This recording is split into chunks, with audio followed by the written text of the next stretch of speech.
পেটে ভাতে খাই থকা সকলৰ বাবে বাজেটত একো নাই। শিক্ষাত পুঁজি হ্ৰাস, নিৰ্মলা সীতাৰমণৰ বাজেটত। গ্ৰামোন্নয়নতো হ্ৰাস পুঁজি। বাজেটৰ 40% ধনেই আহিব জনতাৰ কৰৰ পৰা। অথচ পুঁজিপতি গোষ্ঠীৰ পৰা সংগ্ৰহ কৰিব মাত্ৰ 17% কৰ। বাজেটত ধন নাই অসমৰ বান গৰাখহনীয়া ৰোধৰ বাবে।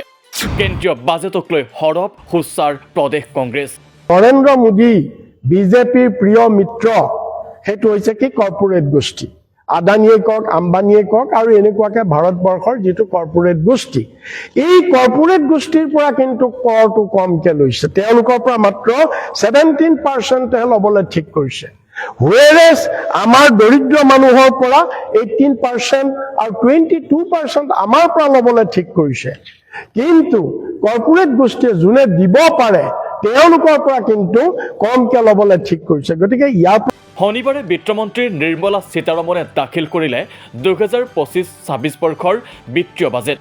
বাজেটক ইতিমধ্যে শাসক পক্ষই জনমুখী আখ্যা দিয়াৰ বিপৰীতে কঠোৰ সমালোচনা কৰিছে বিৰোধী পক্ষই।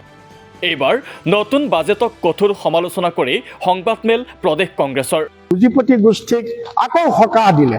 আগতেতো সকাহ দিছেই, এইবাৰ আকৌ সকাহ দিছে এই বাজেটখনে। গতিকে বেচিকেলি এই বাজেটখন হৈছে এখন পুঁজিপতি বাজেট, 1 নম্বৰ। 2 নম্বৰ কথাটো এতিয়া যিধৰণে টকা আহিলে বাজেটৰ টকাটো খৰচ কেনেকে কৰিব। খৰচ কৰাটো আপোনালোকে খৰচ কৰা শিতানবিলাক যদি চাই আপোনালোকে দেখিব যে পেঞ্চনত 4% খৰচ কৰিব, আদাৰ এক্সপেণ্ডিচাৰত 8% খৰচ কৰিব। চাব দেই, চেণ্ট্ৰেলি স্পন্সৰ্ড স্কিম, ইয়াত আটাইতকৈ বেছি খৰচ কৰিব লাগিছিল ইয়াত। যিবিলাক চেণ্ট্ৰেল গভৰ্ণমেণ্টৰ স্কিম বিভিন্ন ষ্টেটত চেণ্ট্ৰেল গভৰ্ণমেণ্টৰ স্কিমবিলাক চলি আছে, যেনেকৈ MGNREGA কওক, যেনেকৈ জল জীৱন মিছন কওক, বা এনেকুৱা যিবিলাক আছে যেনেকৈ নেশ্যনেল হাইৱে কওক, এই চেণ্ট্ৰেলি স্পন্সৰ্ড স্কিমবিলাকত আটাইতকৈ বেছি টকা খৰচ কৰে, তেতিয়া ৰাইজ উপকৃত হ'ব। কিন্তু তাত কম টকা খৰচ কৰিবলৈ ঠিক কৰিছে, তাত মাত্ৰ 8% খৰচ কৰিবলৈ ঠিক কৰিছে। দেওবাৰে ৰাজীৱ ভৱনত এক সংবাদমেল সম্বোধন কৰি কেন্দ্ৰীয় বাজেটক লৈ সৰব হয় কংগ্ৰেছ নেতা ৰিপুণ বৰা। সংবাদমেলত ৰিপুণ বৰাৰ পৰিসংখ্যা, বাজেটত ধাৰ্য কৰা সৰ্বাধিক 40% ধনেই আহিব কৰৰ পৰা। কেৱল 17% ধনহে সংগ্ৰহ কৰিব পুঁজিপতি গোষ্ঠীৰ পৰা।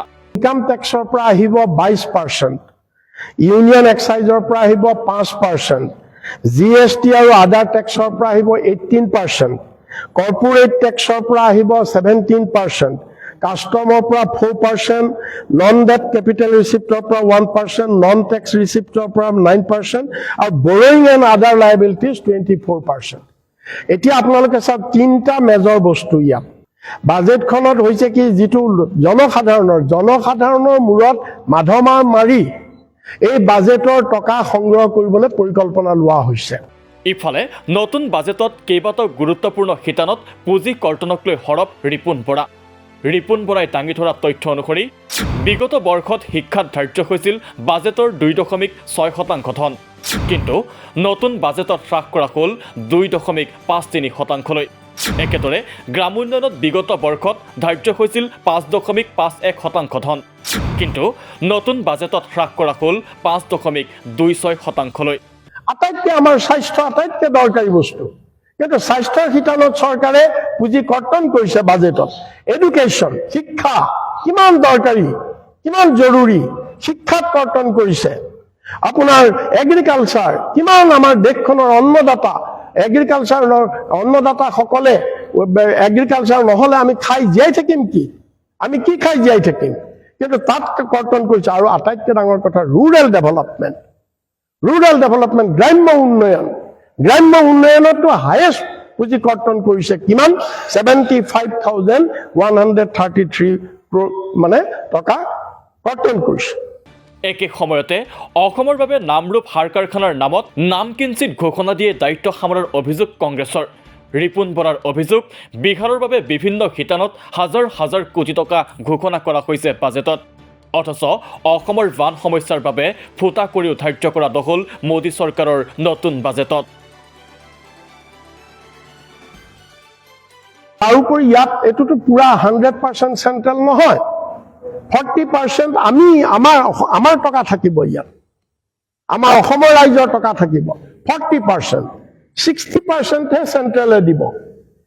আৰু এইটো বেলিকা আমি আপোনালোকক যোগেদি ক'ব খুজিছো, মুখ্যমন্ত্ৰীক আমি ক'ব খুজিছো, তেওঁ যে কালি ইমান উৎসাহ প্ৰকাশ কৰিছে, তেওঁ আমাৰ এই প্ৰশ্নটোৰ উত্তৰ দিয়কচোন, যে এই প্ৰজেক্টটোৰ আগতে যিটো আমাৰ Brahmaputra valley fertilizer corporation limited আছিল, এইটো প্ৰজেক্টে 2023-24 চনত 2022-23ত 2.23 lakh metric tonne urea product কৰিছিলে।